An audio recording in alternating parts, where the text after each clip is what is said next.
السلام عليكم. جال بانتي فوفا. السلام عليكم. وعليكم السلام ورحمة الله وبركاته. يا قوتا خيجا يا دينا ما جرتا. نجر لنجاكيا. بغنا غان دوفت. بغنا غان نايغدي. أورومونيس بغنا غان نايغدن. ديفما وان كاليسا سيلامنه. Oromoonni hedduun kaleessa hirriba dhabanii si eegaa turanii nu eegaa turanii nama hedduutu na bilbilee nama hedduutu nu aaree warra kaleessa dhufuu dadhabuu keenyaaf nu aartaniif dhiifama isin gaafannaa jechuudha. Warra sababa biraa hin qabne hammoo maanurraa haftan jettanii oduu bakkatti dhaabne irraa itti fufuudhaaf baruudhaaf seenaa dhaga'uudhaaf nu eegaa turtan anaaf biizii ture anaan dhaqqabachuu dadhabe jaalle baantiidhaa wajjin walaasawaa turre saniifuu dhiifama isin gaafanne peeji kiyyarratti illee dhiifama jee maxxanseen ture ammallee dhiifama irra deebinee isin gaafanna bakka itti dhaabne eegaluu keenya dura jaalle baantii fufaa waan jettu qabda waa'ee barnootaatii fi waan deemaa jiru kanarraa. Gaggabaabseetuman jedha. Jedhi ayyee. Atuu fixeetta waa'ee ustaata keenya jaarraa Abbaa Macaa fi Naziir waan irra deebi'uun qabu kaleessallee dhaamsa dabarsee fiira suni dhumateera already. Akkanumatti warri nama walitti buusuuf deemtuuf maaf baqxee hafti akka dhadhaa ibidda buute. Waa'ee barnoota irra waan nan dubbadhu. Dubbii gaafa Dr. Abiyyi amaartota walitti qabee yoon Oromoodha ye'aandi saantim zeeroo ye'aandi saantim ye'aandi zeeroo ye'aandi amma zeeroo tokko duwwaa yoon isin caalchisee kenneefii jiraadhe amman aangoon dhiisa jedhe sana fudhatanii Oromoo Amaaran caalchise jedhedhanii warra olii gad deemanii kan afaan hin beekne Amaaran beekani Oromoon beekani isaan ololuma qofaa beekani diigmaadhaaf waan godhamanidha malee waan manni barnootaa jedhe seera barnootaatu jijjiirama jedhe malee waan ittiin baratantu jijjiirama jenne kun immoo gaafa Haile Sillaasee kutaa jaatti gaafa dargii kutaa jaatti ministirii kan jedhamu fudhatama kutaa 8tti mallastanyaa hulattanyaa darajaa jedhaniitu ministirii kennani kutaa 12tti kan fattanamanii yuunivarsiitiitti seenanii jechaadha. Kuni kan addunyaati jechaadha. Dhuga nullee akkasuma turreemi. Nuti akkanumatti turree dargiin illee akkanumatti barsiisaa ture wayyaaneetu siistama kana dhiyoo fiddee jechaadha sanu. Kana warri kana sababa godhatanii olii gaceetan gaafa dura gadi ba'ee anis sinii dhaamu aktiivistoonni keenya sinii dalagaa jiran warri diina keenya abashaa ta'i faranjii ta'i amma booda dachii irratti miti samiirratti nu jalaan baatanii. Thank you. Dhiigdi jijjiiramni kun itti argame qeerroo ijoollee Oromoo akaakayyuu akaakilee habaabileen kasaaniitti dhumatan warri jirtus warri dhumattes hundi ishii ilmaan abbootii qabsaa'otaati. Warri kana hubanne hubadhaa. Jaarraa Abbaa Gadaa fa'aa warra akka keenyaa warra akka keessaniitti dabarsanii alaabaa keenya irratti du'anii dhiiga isaaniitiin nutti kennanii dhaamsanuu dhaamanii irratti duunee biyyee nyaannee facaafnee uummata keenyatti seensifnee uummanni keenya ilmaan isaa lafaa kaasee waggaa 4 keessatti 5,000 lubbuu qawwee malee itti wareegee jijjiirama kana argate. Qeerroon 5,000 yeroo dhumattu nuti yoo nu jeesan illee diinas ajjeesaa ofiis keessatti immoo nu jeesaa diina lamaan qabsoo gochaa turre qeerroo biraan geenye. Jijjiiramni kun kan qeerroo fi kan qabsaa'ota bilisummaa Oromoo amma 2008tti dirree qabsoo turanii 2008 kan mishoo faca'aniiti malee kan warra hattuu fi kijibdu diqaalaa nu keessatti dhalatte kan haadha malee abbaa hin beekne kan intalli Oromoo diinarraa dhalte ilmi Oromoo diinarraa dhalchetu hanga har'aatti nu gurguree nu awwaalee jira. Amma booda hin jiru kun asumatti dhaabbata. Galatoom. Kan lammataa Walloo Global ONN qaanqee show sagalee bilisummaa Oromoo sagalee bosonaa sagalee diinni keenya qabsoo keenya ittiin qancarsee akka nuti uummanni keenya hafuuran baafanne olola diinaatiin nu diigaa ture miidiyaa diinaati. Miidiyaan tokkittiin nuti abdannu OMN illee akka gaafa Jawaar ajajaa ture sanatti dirqamatti hin jirtu dalagaatti hin jirtu. Badhaa of duuba deebi'aa obsirreessa. Galatoomi.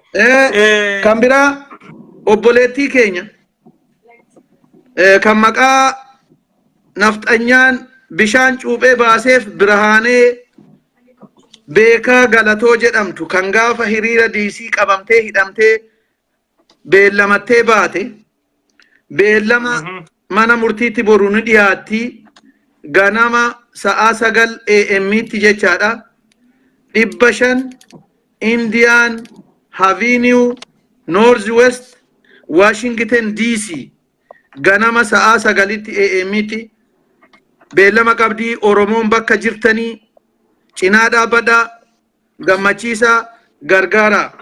Kan biraa waa tokkitti qofa naafee OPDO'n wayyaaneedha warri jettan OPDO'n kaleessa wayyaaneedha. OPDO'n nu fixe warri jettan kaleessa OPDO'n nu fixe. Haya kaleessa OPDO'n nu fixe. OPDO'n akka nu fixu wayyaaneeti ijaarratee nu ficcisiise. Abaa'oo eenyutu ijaaree nu fixe? This is my question. Gaaffii uummata Oromooti. Galatoomi jaalle Baantii. Kan biraa qeerroo qarree uummanni Oromoo obbo Jawaar Mahammad bakka jirtu obbo Dinquun bakka jirtu akkuma Finfinnee keessatti qeerroo ijaaraa jiranitti akka qeerroo ijaaranii qeerroon hoogana shoof keessa ilmaan Oromoo sheer godhaa ilmaan Oromoo yaamaa seenaa dhugaadhaati himuudha yaana dhiyaadha obsa dhageeffadha waan afaan lamadaa fi sadeeffarraa haasa'uu miti abbaa rakkoon irra geesse abbaa ijaan arke abbaa bakka san turerraa seenaa dhugaa baradha akkasiin diinaa fi fira adda baafachuu dandeessan dhiyaadha. Furmaanni qabsoo Oromoo qeerroo Oromoo abbootiin shiitti dhumattee qabsoo kana fuutee galmaan gaatte abbaanis haatis waardiyyaanis bulchaanis kan shoomus kan shirus qeerroo qofaa. Paartiin Oromoo manguddoonni dulloonni maqaa Oromootiin maqaa abaa'ootiin bakka 19tti wal qooddee uummata Oromootiin daldalachaa turte. Oromiyaa keessaa fi Itoophiyaa keessa amma booda sossa'uudhaaf chaansii tokko hin qabdu. Kan akkasitti qubanuu qabaadha. Qeerroon of ijaartee waajjirri gullallee cufamee mootummaan federaalaa fi mootummaan Oromiyaa jara kana seeraaf nu dhiyeessee waajjira keenya hooggana qeerrootiin qeerroo waggaa 45 booda malee kan 45 darbe qeerroo keessattuu aangoo qabachuun summii nu keessa facaasu. Jaalle Baantii itti dhufna sammaayyii irratti waan yaada addaa qaba. Gullalleen abbaa qeerroo Oromootiif kennamu qabaa kan jedhuun qaba yaadai galatoomi bas itti dhufna booda. Ayyee bas fixaate kan amma ummanni Oromoodhaa seenaa dhugaa sirraa dhaga'uudhaaf san maayyii xumuraa irratti itti dhufna. Ayyee siin gaafadha inshallah. Ummanni Oromoodhaa seenaa dhugaa sirraa dhaga'uudha barbaada. Waan dhugaa sirraa baruudha barbaada. Adeemsa ta'e waan ta'ee fi dhugaa jirtu hundaa'u sirraa baratanii seenaadhaaf nama barsiisuudhaaf akka danda'an irratti waan kanarraa dubbachuu barbaada. Akkas. Wanni seenaa bakka irratti dhaabne qabne dheengadda mooraa tikaa mooraa abbaa nagayaa akkas bakka jaalle irree isaadhaa mooraa tikaa mooraa abbaa nagayaa jetturra dhaabne akkas maaltu ta'e mooraa tikaa mooraa abbaa nagayaa sanii booda nannaqee makiinaa keessa nan bu'ee ol na seensisanii sagalee ol nu hidhadhu nannaqee mooraa tikaa dallaan seenee makiinaa keessaan bu'ee jaalle dheeressaa jedhama ajajaa waraana mooraa sana abbaa mooraa nama biraa jira na dubbisee olla seensisanii abbaa mooraa mana hidhaa seenuu qaba jedhee mana dukkana naa bananii hin seenuun jedheeni jaalle dheeressaan natti dhufe maa inni jennaan ani hin beekun jedheen. Abbaan mooraa hidhamaadha jedhe. Jaal dheeressaan ni jira harki isaa citaadha Ameerikaa jira na dhagaa. Baantii fufaa. Jaal dheeressaan hin beekaayyee Naayiroobitti wal beeynaa harka irraa muraadhaati. Waraana mooraa sana. Kan boombiin harka irraa murteemi. Boombii ta'e waan irraa mure hin beeku garuu harki isaa irraa cite gaafa lola beedhabooti kan inni irraa cite. Kanaaf yaa meedhee bootti hin beekaayyee. Inni bantiin inni hidhamu jedhee jaal Galaasaa Dilbootti bilbilee eenyu hidhaa jedhe Galaasaa Dilboo. Abbaan mooraa hidhamu jedheera jennaan bantii fufaa inni hidhamu jedheen amma bobbaan qajeeluufitti achi haa turu jenneetu malee inni hidhamu jedhee jaal Galaasaa Dilboo dhaamsa dabarseef jaal dheeressaadha. Dheeressaan bantiin inni hidhamu jedhee ijoollee waraanaa fidee mana naa qulqulleessanii firaasha naa afanii naa aarsanii boombii lama harkaa qaba tokko dhofkadheetan tokko jaal dheeressaan ni jira nuun agarree tokko qofa itti kenne. Yoo ittiin jabaatte tokkicha sanallee ittiinan dhoosa jedhee walumaanan guba jedhee yookaan gubeen ba'a yookaan immoo walumaan gubachuudhaaf. Achi booda anachuman taa'a jaartiin koo na barbaadaa jirtii argachuu hin dandeenye warra ibsootiin isin dhukkaaamsise jettee isaan waxxartee qabde otoon akkasitti jiru jaartii koo bakka ani jiru ijoolleen nurraa baate Abdurrahmaanii fi Irree Bosaasofa bakka kanaatti hidhaniiru jedhanii informeeshinii kennanii fi ishiin achii dhufte yeroo dhuftu na bira bulte ni deemte nan baasa jennaan ani ishii ganama ishiin geggeessa jennaan geggeessuu hin dandeessu jedhanii jedhan na dhorkanii ahaa edaa hidhamaadha jettee maqaa kooti maqaan ishiin ittiin namamtu maqaa biraatii ebelu yoo guyyaa kana dhufuu baatte ani nan dhufa naan jette guyyaa akka ishiin jettee sana ani ishii sossobeen nagaan qabaa rakkoon hin jiru waraana bobbaasuufanii jedhee ishii sossobee geggeessee guyyaa ishiin jette sanatti dhufuu hin dandeenye guyyaan sun dabarraan deebitee dhufte yeroo dhuftu kana Abdurrahman fa waraqaa barreessanii itti naa kennanii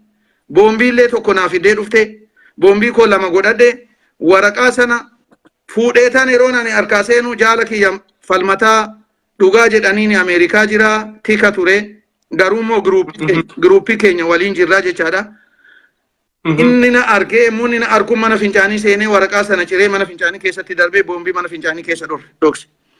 Sana booda inni na waamee maal jedhee na qoratee lakki homtuun jiruun jedheen si argeera maalinni waan natti mana fincaanii keessatti darbite jaal falmata homaa miti jaallan kiyyatu waraqaa natti barreesse yoo na harkatti argame gaarii miti jedheetani tarsaaseen jedheen namni biraa akkas hin argine ani hin gabaasuu jedheen na biraa ba'e.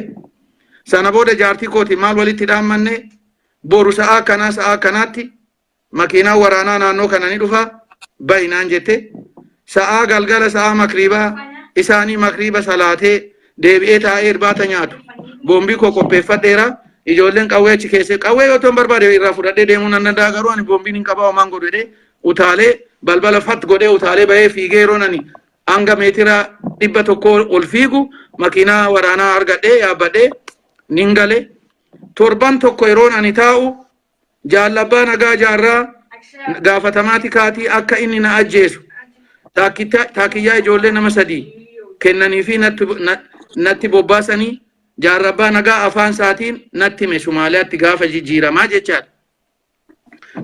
Jaarraa abbaa gadaa jaalabbaa nagaa jaarraa abbaa nagaa jaarraa Abba nagaa jaarraa akkas jeesuuf ijoollee taakiyyee sadiitti ramadaniiti wajjin sitti ergan. Natti erganii barbaadii dhayi jedhanii ni dhufee bakka nan jiru ni beekan wayna jeesa kaleessa yeroo isaan na jeesuuf jedhanuu nama Galaasaa Dilboo fuuldura dhaabbatee bantii fufaati namni sin ajjeeftan jedhe.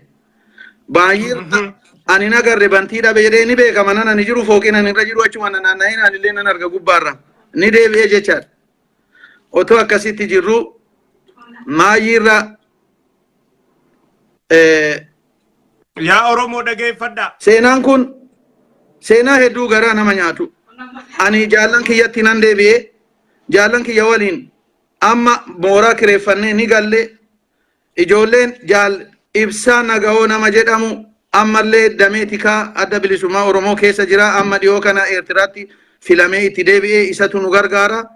Achitti sabbaa dinagdee ta'ee hojii koo itti fufe anaa akkasitti jiru du'a jaalle mul'is gadaa dhagaye nama tokkotti bilbile nama sanatti bilbilee yaa jaallan qabsoo wal fixuudhaaf wal fixne akkamitti mul'isa abbaa gadaa bilaaksii karaa gubbaatti akka sareetti ajjeestanii biraa deemtanii jedhee nam tokkotti bilbilaan.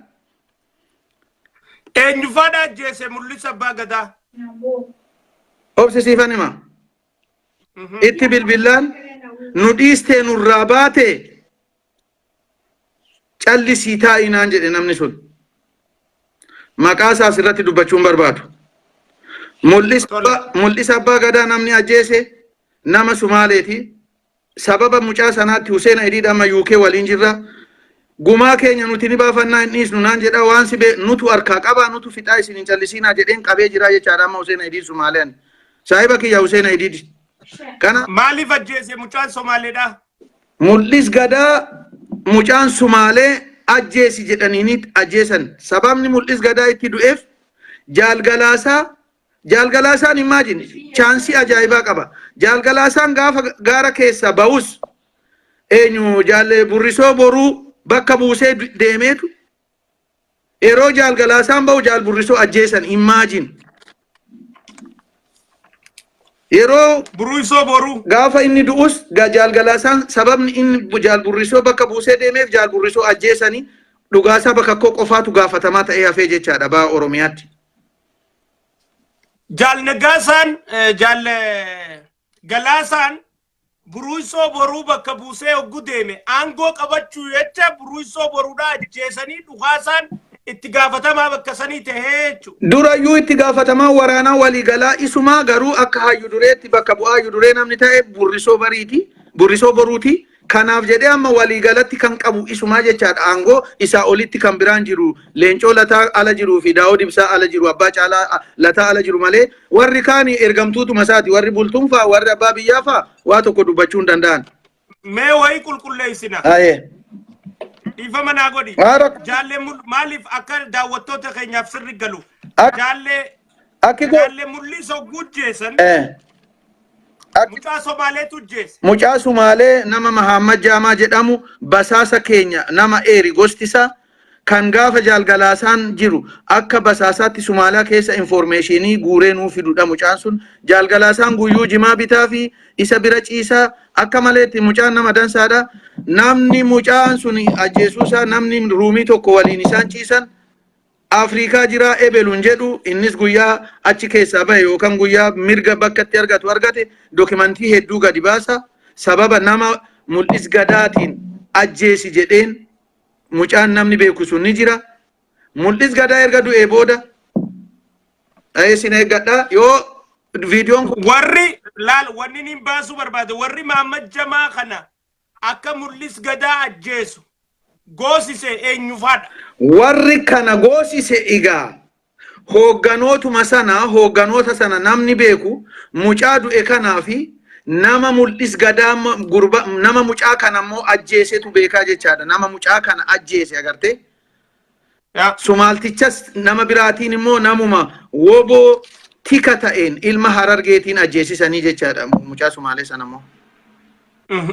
Mucuma Somaalee kanaa Mahammad Jamaa kana eeganni mul'is ajjeesan. Ajjeesanii jechaadha. Mucaa isa ajjeese sana immoo yeruma sana fuudhanii tarii as keessa jira dhaga'uu ni mala jaala kiyyaan hin jaaladhaa hin kabaja. Afrikaa jira maqaa isaan dha'u isa fuudhanii Argeessaatti dabarsanii jechaadha. Inni Argeessaadhaa 2016 dhufee yuu'onniitti wal agarree isaan na beeke malee ani wallaaleen tureeyyuu jechaadha. Ayyeetti oofadhu. Kanaaf waan inni asirratti siidhaamu yoo tarii viidiyoon sa'aa tokko ol ta'e fuula arfaffaadha itti fufnaa dhaabnee suutumaan akka uummata keenyatti galutti haasaa goona. Umaa rakkoon qabu bakka burrisoo boruu ajjeesan san irraatti fufi. Amma bakka burrisoo yeroo jaalgalaasaan ala ba'uu dhagaa isa bakka bu'aa siyaasaa fi gaafatamaa bakka bu'aa galaasaa bakka bu'aa gaafatamaa siyaasaa godhee deeme.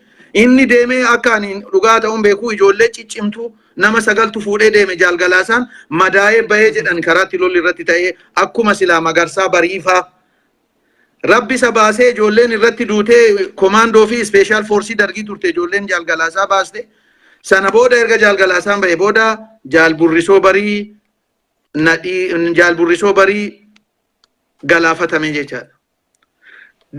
Mul'is gadaas egaa jaal galaasaa dilboo erga aangoo irraa buusanii quum isranyaa godhanii sochii tokko hin qabu mooruma keessa naanna'u malee jaal galaasaa dilboo jaalle eenyutu aangoo irraa buusee jaal galaasaa quum isranyaa godhe? Daawoo Dimsaati kan dhaamsa fudhatee dhufe. Akkanagaa. Daawoo Dimsaa Noorwee dhaqee nuti informationii ijoolleen jala deemtee nu himaa turte. Daawoo Dimsaa Noorwee dhaqee leencoo lataa fi Itoophiyaa imbaasii waliin kora godhatee harka kana jedhan jedhanii ijoolleen nu bilbilaa turte nuti ijoollee daawwatu. Achii dhufee waamicha godhanii halkan sa'aa sadiitti teessuma dhokabsaa godhatanii dura otoo isa aangoo irraan buusin leencoo baatii fi eenyu tamam nama jedhamu nama Harargee fidaniitu waraana irratti kakaasanii galaasaa dilboo irratti ijaaran. Leencoo baatii ijoollee Arsii ijaare, tamam immoo ijoollee Harargee ijaare. Waraanni kun galaasaa dilboo ni jaalata. I appreciate him. Nama jaalatu, nama woboon jaalatu, nama uummanni Oromoolee jaalatu galaasaa dilboo nama qulqulluu.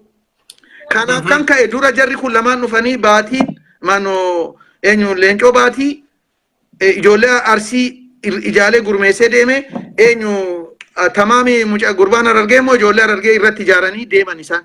Sana booda Daawud Dimsaa dhufee teessuma godhatanii teessuma shanee gumii godhatanii isuma murteessa isaa fi galaasaa fi abbaa caalaa murteessa malee namni biraa waa tokko murteessu. Abbaan nagaa eenyu abbaa biyyaa roobaa faa quubsaa faa bultuun faa biyyoon faan maqumaaf ta'an malee isaan callisanii malaalanii quba ol qabuudha waa tokko mirgan qaban meeshaa dhaqi eebelu qali jennaan qaluudha abi bar galaa dhugaasaa miti bar namni nu qalee nu fite ijoollee waraanaa ijoollee Harargee nutti qalee nama nu qalee nama qalee beekna bar eenyu qalee qalchiisi jedhe nama ajaje waan beeknuuf callisnee baannee deemna malee nuti ijoollee Harargee yaa ka ajaje irratti ka ajaje ka hundisi ijoolleen nila ijoolleen amma gabbaatee warri qalte ebelu qalinaan jedhee ebelu ana qale jechuuf teessi naa bilbilanii natti maa jiran jabaadhu itti mudii jechaa jiran. Kanaaf akkasitti jaal mul'is akkasitti du'ee galaasaa qumisranyaa godhan. Galaasaa qumisranyaa godhanii erga galaasaa qumisranyaa godhanii aangoo fudhatanii erga aangoo fudhatanii booda guyyaa 15 turanii walgahii godhanii waraanaan filmaata dhufuuf ni gallaa jedhanii waraanatti ibsa baasan. Jennaan waraanni maal jedhe edaa kaleessa kan isin galaasaa dilboo aangoo irraa buustaniif nu gurgurachuu fi akkuma gaafa kanaan duraa kan jedhan ijoolleen Harargee maqaa isaanii dha'uus nama danda'a yoo barbaade warra akka diriirsaa Elemoofa qawwee fudhatanii ba'anii ergasii akka warra murtiin du'a irratti ramadamee jechaadha. Mahammad Turaa jedhanii Naayiroobii jira qawwee fudhatee ba'ee waardiyyaa galaasaa ture yeroo galaasaa kursii irraa kaasanii Daawud dhaqee achi taa'u jaallan. Diriirsaa Oromoodhaa walli sukana. Amma Ameerikaa jiru. Kan amma Ameerikaa jiru ijoolleen hundinuu dookimantii akkanatti xiicitee baattee deemti rakkoon hin jiru. Kanaaf akkasitti galaasaa dilboo aangoo irraa bu'ee galaasaa dilboo sababni guddaan inni itti bu'e tokko hin galluu humna godhannu malee wayyaanee walii galuu hin dandeenyu jedheen. Kan lammataa galaasaa dilboo gantuudha dubbisee gantuu waliin jira gantuun eenyu anaa jechaadha. Sababa inni narraa hafuu dadhabee warra ibsoo bobbaasaa fa waliin nama kanarraa hafuu dadhabne jedhee jaallerreessaa waliin sossobanii anotoon beekne fuudhanii nageessanii waraana fudhattee bobbaatee shawaa seensiftanaan jedhaniif inni na dubbisee abshir sirraa hafuu dadhabneetu sirratti dalagne naan jedhee jaallerreessaa fi jaalgalaasaa dilboo amma haalli sii qindaa'utti mooraa tikaa dhaqinaan jedhanii akka sababa sanatti dhaqee jechaadha. Gantuu dubbisee jedhaniitu aangoo irraa buusanii jechaadha. Malee na dhukkubee aangoo irraa na buusaa kijiba isaan olola isaaniitiin labsanidha. So aangoo barbaadaa fi galaasaa gantuu dubbisee jedhanii aanguma irraa buufatanii jechuudha. Akkasitti sana booda ijoolleen harkaa facaatee ergasii nuti erga alatti baane humna jabeeffannee ni dhoofna jennee wal mari'annee yeroo itti qophoofnee guulaa galmoo qabsoon isaa yaadattu ni du'ee isa ture abbaan mooraa. Sa'a 11tti halkan dhufnee mooraa marsinee hoogganoota kana qabnee koraa irratti baasna yookaan immoo yoo isaanii fincila kaasan ni dhoofnaa jennee nuti warri ala jirru amma of ijaarranne warri ibsaa nagaa ofiis isaa ibsaan nu gargaara siin jedheemi dhoofneetu sana booda kora sabaa waamnee ammaan booda ilmi Oromoo irratti hin dhukaasu jennee murteessine ijoollee adda islaamiyaa waliin jirraa Sheefu Diinfaa manguddoos dubbisnee tokkummaan Oromoo dhufuu qaba waraanni Oromoodhaa lolu hoggana dandeettii qabuun hoogganamuu qaba jennee irraa kana murteeffanne edaanu keessa basaasa keewwataniiru boru ganama dhaqna jennee har'a mari'annee guulaa timnee sa'aa nuti mooraa nuu bani jenneeni nuyi akkanatti quba qabnu guulaa galmoo harkan sa'a 5tti nuu bilbilee hoogganoonni mooraa baqattee mooraa gadhiiftee icciitiin bahee nuun jedhan maa eenyu garagallee laallu nama 170 wayii nuti yeroo laallu namni tokko nu keessa hin jiru nama maqaan isaa Irroomaa jedhamu ni dhabnee jechaadha. Isatu icciitiin baasee akkasitti umurii argatanii sana booda nutis qabsoo keenya hin dhaabbanne itti fufne Sumaaleen nu cinaa dhaabbatte falmaa hedduudha gaa irra deddeebi'iinsi tuqaa irra deddeebi'iinsi darba mul'is gadaa akkasitti du'ee Mahammad Jaamaas akkasitti du'ee namni Mahammad Jaamaa deeme sunis akkasitti du'ee meeshaan ni dhufee waraanni Eertiraadhaa ni dhufee waraanni sunis ni dhumate meeshaan sunis ni gurgurame bakka meeshaan sun markabarratti gurgurametti nama 12 kan bakka tokkotti ajjeesanii boolla tokkotti naqan nama kibbaa nama warra Sidaamaa kan dokumentii fuula 300 galmeessee harkaa qabu biyya Awurooppaa jira foto eenyutu nama 12 san bakka takka fixe bayenya Abbaa Caalaa Lataafaa Dhugaasaa bakka koofaa Daawud Ibsaa isaanii qaama eessan fixan Somaalaa bakka markabaatti bakka markabni lama kameeshaadhaatti dhufe sanii akkasi achitti dhumatte ijoolleen 12 achitti dhumatte warri Sidaamaa kun maal achi godha inni markaba sanarra hojjeta so ijoollee markaba sanirra hojjetu hundaa'uun fixanii jechuudha 12 ijoollee 12 achitti fixanii jechaadha achitti fixanii meeshaa akkuma eenyu Jaalle Mustafaani haasawaa jira innis keessa jira quba qaba dubbii kana qaceellootti isallee ni affeertaa yeroo ana waliin fixattee waa'ee Eertiraatti waa Sumaalaatti ta'e tokkotti innis lafa siikaa ijoolleen ati dandeenyaan Oromoon ijoollee hedduutu gad dhufaa jira amma booda akka gaarii gaffinna kanaaf akkanumatti gaggabaabsee irra sii tuqaa sana booda gaa maal murteeffanne waraanni kun faca'uu qabaa jenne kan jedhu facaafne jechaadha ulfoon ijaarame ulfoon isaanis waraana facaasanii achi baqatanii as Naayiroobii dhufanii Daawud Ibsaa kibba dhaqeedhaan ani Sumaalaa jirra nuti achi wal shoqolaa jirra Eertiraa deemanii Eertiraatti ulfoon ijaarame yeroo ulfoon ijaaramu Galaasaa Dilboo sekreetarii ta'ee filamee Jaarraa Bagadaa fi Waaqoo guutuu dura ta'aa fi taanaa ta'anii filamanii anaan amma karaa ibsootiin akkanani ammas Naayiroobii dhufee Naayiroobii irraa Eertiraa deemee waraana fudhadhee Shawaa seensisuuf wal mari'atanii na waamanii maallaqa anaa fi doonii galaa nama jedhamu mucaa Shawaatii warra ibsootii maallaqa nu erganii dhufne hariyaan filaattii ni beektaa jaal obbo Baakiyyaa obbo Bultoo hubannaa jedhaniini guddaa isaanii isaan bira na qubsiisanii ani naman beeku achiin booda nin gaafadhaayyee maallaqa sana warri fidanii dhufani anaan na sodaatanii bantii maallaqa argannaan wal keessa jirtii miireemaatti martii bantii waraana argannaan nu dhumatte kan jedhurraa nama biraa nama iluu baaboraa amananii 10,000tti kennanii waraana fudhattee bobbaataa meeshaa barbaachisu bitadhu Eertiraa dhaqxee waraana fudhattee bobbaataa jedhanii namni sun gammachiis jedhana gammachiisiin sun 10,000 saatiin keezii isaa bitatee Ameerikaa maallaqni bantiidha sila bantiin dhaqee Eertiraa dhaqee waraana fudhatee ittiin bobba'u Ameerikaa filaayitii namaa baaftee jechaadha faamilii isaa waliin bantiin warri suni warri na fide sun dhufee bantii waan nuti jenne gaasii hin taane hiree kee barbaadadhu UN galmaa'inaan jedhanii hayyee jedhee namichi jaarsi obbo Bultoo jedhan kun mana sana dhiyeessee na qoratee inni jira har'a Ameerikaa jira innis dabtara fuula 5 irraa barreesse fuula 5 achiin gurbaan Jaalle Baantii gurbaa doolaara 10 fudhatee hiree bitatee deeme saniin na kobalchise nin beekaa beektaa isa sana ammoo uummanni Oromoo sirraa dhagahu qabsoon hin jirtu niiruma tanaan rabbi naa baasu fudhatee kutemo eega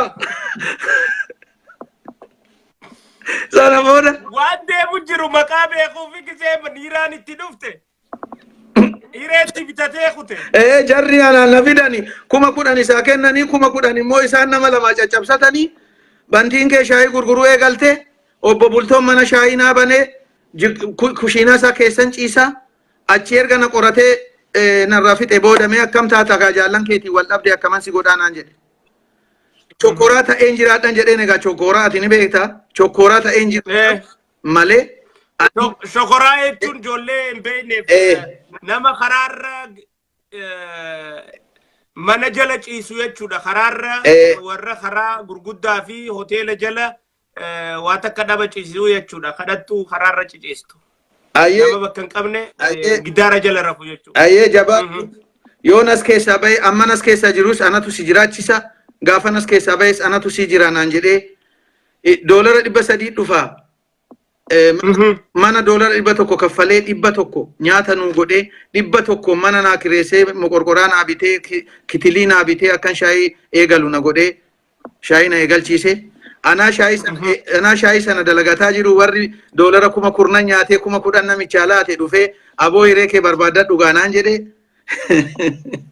Filaayitiin nuu baate nagaatti jedhanii kutan. Eegaa shaayii eegaltee jennaan eegaa hiree kee barbaadadhu naan jedhanii. Hireen koo kan duraa kan na mudatte kana kan itti aanu immoo rabbi beekaan jeen. Shaayii shilingii 10 peermusii bikeerii shaayii gurgurra gaafas. Egaa shaayii karaa 10 fi 2 irratti karaa 60 gurgura. Kan karaa 60 gurgura karaa 6 bakka mana foonii sana fuuldura. Nin beeka. Achitti shaayii 2 dhuganii shilingii 50 natti kennanii baalaansii kenninaafiin lakki naan jedhan lakkiin jeen. Dafqa kiyyaan 20 kiyyan nagaa jedheen shilingii isaanii 30 fuulduratti darbee biraa deeme. Imbooyina Oromoon hedduun boo'aa jirtanii anallee nan boochisina ofiinillee imbooyina amma tasnaannaanee tola dhugaa jirtu walitti himnee irra deemneetu dirree baafnee shifannifna diina keenya. Akkasitti rabbiin galanni haa ga'u obbo Bultoon na fuudhee Eertiraa imbaasii nageesse. Eertiraa imbaasiitiin dhiira akkanaa kana nu hidhachiisi. Warri sun nu gurguratte. Warra nu fixe naan jedhanii wal baranne eenyu siin jedhan naan jedhe bantii fufaa naan jedhanii jeen. Bantii fufaa sii naan jedhe een jeen. Anteene bantii fufaa naan jedhe yes hin jeen minno ambaasaadder indezii ayyuun hin jeen. Qoy jedheet konoreelota tokkotu lama jira kan yeroo sana waraana Eertiraa sana fiddee Somaaliyaa dhufte. Somaaliyaatti ajjeesaa jedhanii na barbaadaa turanii na dhabanii. Niitii Sumaalee fuudhee amaano Naayiroobii deemeera jedhanii akka Naayiroobiitti na ajjeesan na jala erganii jechaadha. Jarri sun immoo maqaa koo bantii fufaa beekan malee diimaa gurraacha koon beekan. Basaasa wayyaaneetu makiinaa bitee itti kenne diigi jedhee maallaqa waliin nutti ergee. Kanaafuu basaasa guddaadhaa dirreetti ni ajjeefna jedheetu nu harkaa baafatee. Isaanummoo viidiyoo waraabanii gadhiisan akka ni ajjeefna jenneetu dadaritti ni ajjeefna jenneetu nu harkaa baafatee makiinaa fidee dhufee si ajaa'iba makiinaa fidee dhufee wayyaaneen ijaartee konoreelaa nama adaganyaadhaa he is very dangerous man du'a jalaa baafatee Sumaalaa seenee waraana bilisummaa Oromoo kan facaase maallaqaan isaa jedhanii viidiyoo dablaal irratti waraabanii gadhiisaniiru. Rabbi yeroo haqa baasu asirratti bakkan irratti dhaabbadhe naa qabiiti haqa tokkoon isinii hima isaanillee dhaga'anii.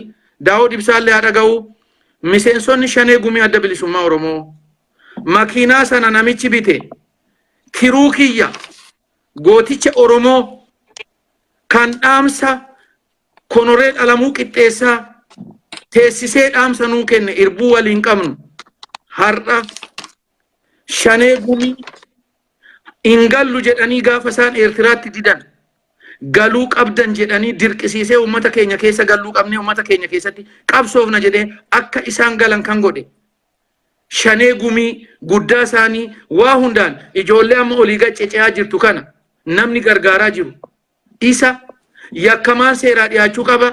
Abaa'oon ganamaa nutis isinis warri facaatanis qeerroonis walitti dhufnee abaa'oo ganamaa ijaarraa yakkamaa seeraa dhiyeessuu qabda jedhee namni na duuba dhaabbatee na cinaa waliin jirra jedhee miseensa shanee gumii isaanii nama makiinaa sana bitee natti kennee lookbuukii isaatiin makiinaa sana fuudhee deeme eessabbaa keessanii seentanii ilmaan diqaalaa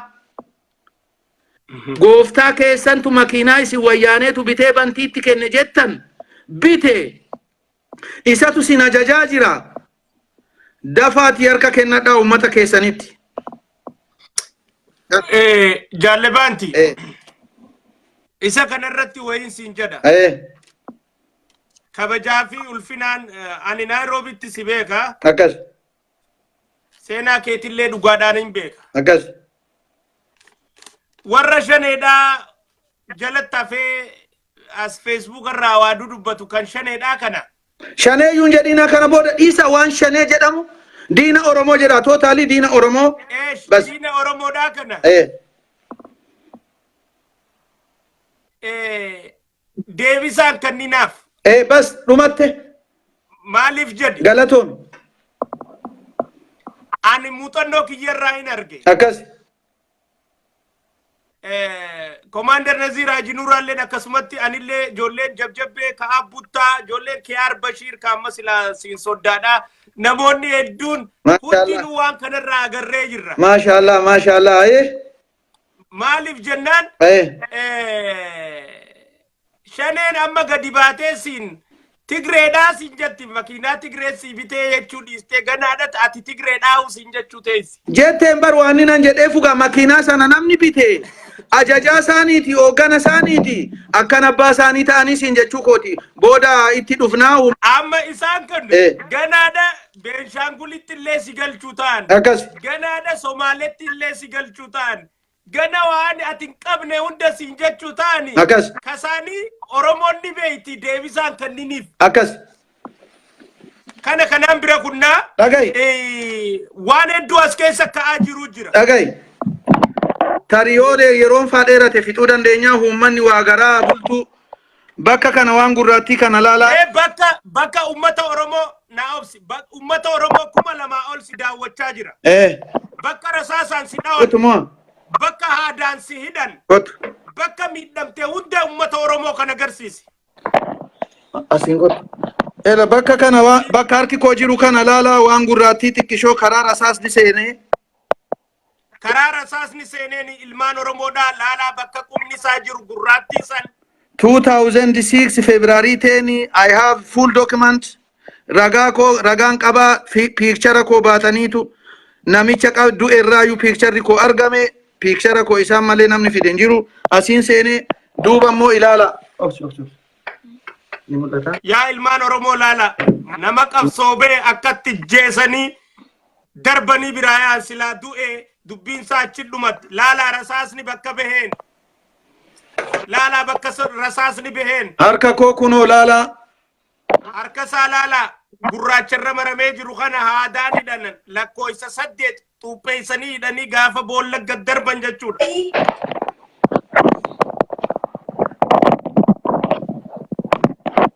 Abshir Oromoo hin boo'inaa gammachuudha.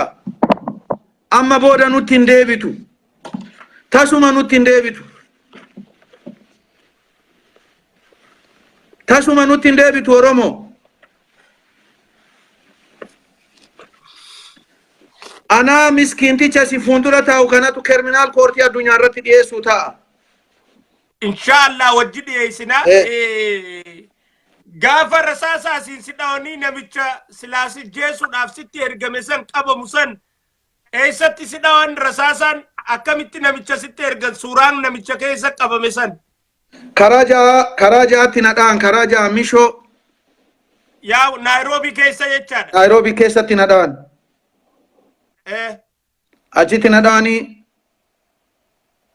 yeroo sadii makiinaan irratti dhaame 2000 makiinaa 2000 nadhawanii 2006 February 10 nadhawanii 2007 ammas karaa torbatti anaa daa'ima kooti chipsii baatee deemu shuguxee yeroo natti qabanii nama sadii ta'anii tokko garriidha yeroo nadha'uuf jedhuudhaan makiinaadhaan dha'ee akkuma achii fiigeen baangaanii deeme 2014 ammas makiinaa biraa qabadhe otoo hin deemu saawusiitti garriidha ammas natti dha'anii itti qabeetan tokko garaarra makiinaadhaan bahee deeme rasaasa natti bananii rabbi nan dhaafne nama sadii dubartii lamaa fi dhiira tokko na dubaa jira dubartiin makiinaa dubaa keessa ciiftee noha makiinaa jedhamu makiinaa dheeraa kana akkuman fiigeetti saawusii poolisii steeshina dhaqee poolisa fuudhee dhufee reeffa sana achii fuudhanii ganama dhaqee waraqaa barreessisee makiinaan amma 2014 kun kiyyaa miti kan namaati ganama kootu makiinaa kee hojjechiifadhu waraqaa fudhadhu naan jedhanii inshiraansuu tajjeta haadha makiinaa waliin dhaqee makiinaa waraqaa fuudhee hojjechiise billaadhaan balbala koorratti na eeganii garrii lama na dhufanii qabeetan ummanni na gargaaree mana hidhaatti darbe. 2018 kaariyoobaangiitti na waamanii yeroo galuudhaaf oduun kakka'u ijoollee waraanaa warri isaan keessa jiranis warri miseensa koree gidduu ijoollee hiddii lolaa ijoolleen woboon kan Harargees kan Arsiis kan achi keessa jirtu isin ta'a anatu dhaqee adda baafata yoo waan ishii waan galtu taate informationii kan adda baafadheetan nutis wal gurmeessinee gallee uummata keenyatti dhiyaanna isin ta'a jedhee warra Gishuufaa warra Dachaas Gadaafaa amma biyya jira warra eenyu jaalle Magarsaafaa miseensa Shanee Gumiiti ilma Shawaati hiddii lolaatti dhalate maqaadha miseensa koree gidduuti gaafatamaati kaa Naayiroobii jedhanii ramadanii gaafati kaa Naayiroobii namni dalagu garuu nama dhiyaati maqaasaa nam qaba telefoona isaan qaba inni kun achi taa'a isa waliin dhayyuu nuti wal ijaarreetu namni kun egaa nama hoogganaadha miseensa Shanee Gumiiti isas jibbanii sababa inni Shawaa ta'ee hiddii lolaatti dhalateef wal ijaarree gallaa dhaqeen adda baafadha jedhee yeroo achitti yaaman edaa teessumuma sanayyuu warri qopheesse isaanii achitti yeroo nan dhaqee ol seenu abbaan manaa salaameetuman warra woboo achitti wal geenye salaameetuman taa'ee shaayii natti kennanii nan laalee shaayii kana coraan na didee niitiin tokko haadha manaatii edaadha mana namicha sanaatii dhugika maal summii kun gaafa summii si nyaachisanii miti kan engada 2008 dha jechaadha kun Koroobaankitti kaariyoobaangiitti seenaa isaaniin beekayyee uummanni Oromoo akka dhaga'uu fi miif akkasitti shaayii san dhugee ergaan ani shaayii dhugeen booda namichi dhufee ati eenyu si fidee naan jedhe edaa itti himameera hay eenyu si fidee maa naan jettaa walgayii wobooti jennaanan dhufee jaal Magarsaatu na yaameen jedheen simbeeku bayi naan jedhe hay simbeeku jechuun maal jechuudhaan jeen dirqii ati na beekuu qabda hin jedheen jennaan manni dallaan kiyyaa jedhe kanas immoo bututuu goojoo safaraan keenya kana mana jettaa hin jedheen maal jechuu keeti sidhiisiiti daawoo dibsaa ati jala fiigaa jirtuu fi dhugaa saba kokkoo ati jala fiigaa jirtuyyuu waraana bilisummaa Oromoo maran beekuun jedheen baatamoon baatu hedheetu kiraanchii qaba bokooraan atti gargalfate nan yeroo jedhu jaalli tokko utaalee na gidduu seene sin agarsiisa ilma diqaalaa ana bantii fufaa nan beektu si beekee waan taate natti si erganii sagantaa naa qopheessitanidha inshallah rabbi qaba jedhee yeroo nani nan jedhee ammasitti deebi'u shaamilii fi qeerransoon ol seenanii jechaadha hay oo jaallan egaa waliin nyaanna waliin dhugna beekta ani Shanee kana dam tokko Shanee ani jara shananii nan qabsoo gochaa jira malee ni beektaati Naayiroobiitti ani miseensa jedhaa jaallan kiyyaa obboleeyyan kiyyaa waa takkarranka yeroo isaan dhufaniin aboogaa isin quba qabdu waan kana yoo quba qabaattan irratti dubbadhaa namichi simbeeku narraa bahe jedhee kun ona jeesuufi jennaan rabbittiin isinii kakadha akkanatti nan laalle ija natti narraa qabateetu shaamilii fi qeerransoon na bira darbanii jechaadha ahaa taate jedheen achi gabbayee jaal Magarsaa fi eenyu jaalle Mahammad Turaatti bilbilee jechaadha eessa jirtan jennaan amma kaariyoobaangii jirra ijoollee biraa eegaa jirra naan jedhan aboo jaallan kiyyaana jarri na jeesuuf jedhanii bahee shaamilii fi qeerransoonis dhufanii natti dubbachuu dhiisanii naan oodanii na bira darbanii amma waanan ittiin dhufullee tiraanispoortiin qabu lukaanan deemaa jira ni dhufnaanu eegi naan jedhan ani dhufuu na jeesanii jee lukaan qajeele kana keessa Gishuu jaarraa yookaan Nihoo har'a Awaash Shaashamannee jira ilmaan 9 qaba Naayiroobii jirti gooticha hayyuu Oromooti nama qadhaaba kana jiraachise keessa egaa maal godha seenaan dubbanneetuma bira dabarraa ilmaan sokkoo mandoo dhiira meeqa biyyee nyaataa jirtu isin har'a maqaa sokkoo mandootiin waallaqa walitti qabdanii diina keenya maallaqa kennitanii diinni keenya ittiin nu fixaa jira goonni keessan immoo beela'aa jira Afrikaa keessatti natti bilbile jaala kiyya akkam taate jennaan jaala kiyya kana na mudate ani hin beeku coraan illee na dadhabee sirriin jiruun jeen yaa jaala kiyya sijjeessanii bigi qabadhu anas sirraa baasa karaa jaaman saajida fuuldura dhaabbadheen si eega bigi qabadhu kottu naan jedhe bigi qabadhe bigiin fuutee na geessee yeroon isa bira ga'ee inni na fuudhee deemu isuma harkattan laaffadhee nan kufee na fuudhanii hospitaala na geesse hakima seenee guyyaa 2 ciisee achitti bahee Magarsaa fi Mahammad Turaa dhaqanii achitti rabshaa godhanii jaallan keenya eega qabsoon keessan taate ammallee nu fixuudhaaf asitti nu yaamtanii jaala keenya ajjeeftanii yoo jaalli keenya waan isinitti gootanii hin du'e addunyaa walitti garagala malee isin hin dhiifnu jedhanii akkasitti dhufanii galgala akka jirutti wal haranii manatti yeroo na dhufanii ani feentiidha ofiin boykuu namni mana guutee jira. Alhamdulillaahi nin jira.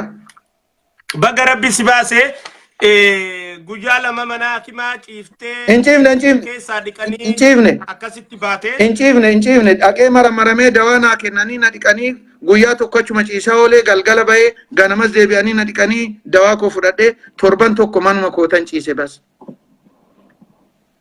Achi booda maaltu ta'e? Achi booda bas addaan gallee isaanii galanii yoo ni dhageenye nuti achuma keessa yaaneetitti kolfina amma ni galti. Otuma nuti akkas jennu warri gales warri Ugaandaa jiru. Waan daawwattoonni hedduun gaafachaa jiraniin si gaafadha. Keessattuu nama 2,200 olin si daawwachaa jira.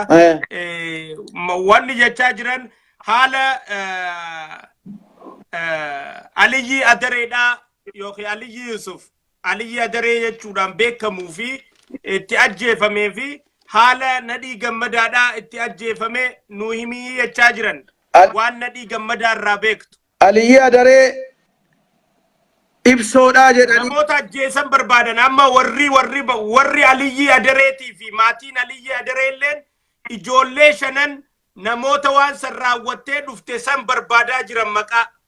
Namni ajjeesee humna risaa jedhanii jigsaa jedhanii jigsaan du'eeraa humna risaa warri jedhan kun immoo ni jiranii maqaa isaanii ebelu jedhee asirratti dha'uunis gaarii miti. Isaanuu yoo jiraatan gabbaanii ni dubbatanii garuu kan Aliyyi Adaree sababni inni itti du'e ibsoodha jedhaniitu ajjeesanii anillee kan inni itti hidhamee ammammaatti ajjeefamaa ammammaatti reebamaa jiru maqaa ibsootiini. Ibsoo Shawaa wayyaaneen ijaartee goobanaa sanyii goobanaa ijaartee nu diiguudhaaf nuti ijaartedhanii namoota 32 kuman engada siime doktoroota profeeseroota barsiisota liistii isaanii jigsaan naa kennee ture garuu gaafa na hidhan sana narraa fudhatanii jechaadha. Jaal Nadhii Gammadaa waa'ee Jaal Nadhii to waa'ee Jaal Nadhii Gammadaa dadar ture dadarii yaamame erga dadarii yaamame booda finfinnee isaa jiru guyyaa Jaal Nadhii Gammadaa waraanni mooraadhaa bahuu qaba jedhee labsa baasu namni 3 wal mariyatee waraanni bilisummaa Oromoo dhoofsisuudhaaf mooraatti isaanii mariyataa jiru. Namni dhaga'ee namni isaa waliin jiru namni keenya muca'oo argeeti qaama kiyyaa nama akka malee dhirsa shiis walitti dhiyaadhu dubbii kana muca'oon sun anaa fi nam tokko namni sun Ameerikaa jira kitaaba quraanaa fuutee nu kakachiiftee anaa fi nama kana jaarsi ishiin beeku. She is very secret. Nama daninnati wayyaanee guddaa waliin turte ishiin. She is very secret. Icciitii kana dhageessee nama dhiiraa kan waardiyyaa leencoo lataa ta'e waliin aboo innis waan kana dhageenye akkam goona jennaan silkii nadhii hin qabduuree jetteen muca'oon. Ani hin qabuu jedheen ana qabaa jettee silkii nadhii kennitee fi mucaan gadi bahee hoteela Waabii Shabalee jala silkii bilbilee fi nadhiidhaan waraanni bilisummaa Oromoo boru ganama dhaamuudhaa fi gaarreen Oromiyaa hudduu bakka mooraan jirtu hudduu waraanni wayyaanee fi waraanni Itoophiyaa qabateera waraana kana lubbuusaa baasaa jedheen Jaal Nadhii Gammadaatti bilbilee. Jaal Nadhii Gammadaa halkan sana Oromoon marti ni yaadatti shaffisatti waraanni bilisummaa Oromoo bakka jirtanii mooraa gadhiisaa baa jedhee jechaadha. Hundi keenya dhagaa turree jala bu'aa turree jechaadha. Waraanni halkanuma sana bakka jiru Oromiyaa guutuu keessa jiru mooraa gadhiisee bahee ganama yeroo lafti bari'u bakka hundaa maaltutti baname? Ibidda jechaadha. Sana booda hedduun xiqqoon turame nutis anu hojii hayyama ji'a tokko fudhadheen anis danqaraa Oromiyaattan gala jedhee karaa gandanitti dhaladheetti ambottiin dhaladhee gadi kutee hundumtuu ijoolleen hojiirra jirru warri dura waa'ee kanaa quba qabnu ni yaane yeroo nu yaa bakka bundaa ibiddatu ibidda xaaxaa jira. Ji'a tokko ni turree ni deebinee haalli hin taane isaan ba'anii ani ji'a lamaan booda dirree qabsoo seenee jechaadha. Yeroon dirree qabsoo seenu jaal nadhii gammadaa sana booda isaa dhufuuf jedhu jaallan itti bilbilamee nadhii gammadaa dhufaa jiraa bakka akkanaa jiraa namni jedheen leencoo lataati. Namni waan sana dhaamsa sana fuudhe koodiidhaan hiikamaa. Koodii sana isa malee namni beeku hin jiru. Mucaan sun koodii sana hiikee dhugaasaa bakakkootti dabarsee bakakkoo tursiisaa jedheeni isaan waliin si quunnamsiisaa yookaan qaamni dhimmi ilaalu nuti maqaa namaa asirratti tuquun barbaannu. No, intoyno. Kanaaf dookimantiin jaal nadhii gammadaa ni jira. Gootichi ilma Oromoo ilma Harargeetii Abbaa Buttaa kan gaafa burrisoo bariis du'u dhaqee waraana wayyaanee mooraan burrisoo dha'aa jiru nan dhaa jennaan dhugaasaa bakakkoo hin dhahin jedhee irraa dhorke maallaqa qarshii Itoophiyaa 10,000 kennee jaal nadhii gammadaa waraana ucuu fi kophee bitiin jedheeni achitti dhukaasni irratti ta'ee waardiyyaan isaa jalaa du'ee bakka jijjiirratanii namni reediyoodhaa kun dhugaasaatti bilbilee aboo jaal nadhii dhukaasni nurratti ta'ee waardiyyaan jalaa du'e akkam goona jennaan obsaa naman isinii ergaa obsanii bulanii jee kan erginafe guyyaa biraa nama ergee nama maqaansaa Aliyyii jedhamu namni dhaqee fuudhe sun ajajaa waraanaa sunis ni beekaa abduu sunis ni beekaa ani akkanatti mattan informationan si kennaa jira isaanan si quunnamsiisa keessaan dubbisuu dandeessa akkasitti nadhii gammadaa fuudhamee deeme nadhii gammadaa achumaan dhugaasaa bakakkoo nama Aliyyi jedhamu sana erge namni Aliyyi jedhamu sana nadhii gammadaa karaa Jibutiitiin haa ba'u jedhamee fuudhamee deemamee qamisiin itti uffisamee kitaabni harka kaa'amee fuudhamee geeffamee itti kennamee jechuudha. Waan nadhii gammadaa hanga har'aatti dhabameef icciitii waraanni akka dhabamu isaan murteeffatan kana jelabaa leencoon faan murteessanii mallasaa wajjin fixan kana icciitii kana nadhii gammadaa baasa jedhanii nadhii gammadaa awwaalanii namoonni icciitii kana beekan ni jiranii. Wayyaaneef gaafa leencoo lataa biyya alaatii deebi'ee ibsaa guutamaa hiiksisu biyya alaa deemna jennaan viizaa nu rukutaa jennaan isinii rukunnaa abaawoo akkamitti jallisuu dandeenya akkamitti facaasuu dandeenya namni ciccimaan eenyu jennaan eenyu tokko nadhii gammadaa natti himi tokko moo eenyu jaal guutamaa hawaas nadhii guutamaa hawaas qabsiisuun yookaan qabanii fiduun ni jabaatti nadhii gammadaa garuu ni qabsiifnaa guutamaa hawaas dhaqanii gaafa lolli guutamaa hawaas irratti ta'e because of this marfameetu jechaadha humna waraana guddaadhaan ajjeefameera jennaan isini inamannu reef kasaaf iddoo malee masaa muraa fidaa jedhamee mormi gootichaa muramee itti fidanii morma dhiiga gootichaatiin chaappaan diplomatic passportii leencoo lataa fi ibsaa guutamaatiif rukutamee jecha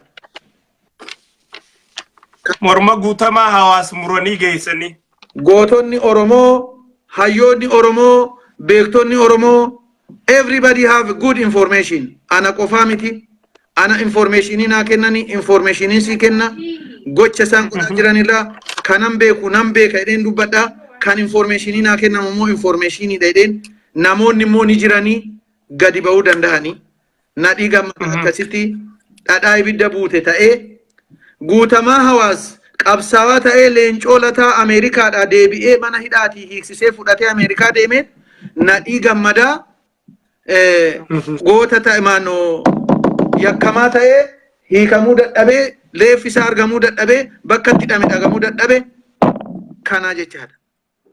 Qabsoon Oromoo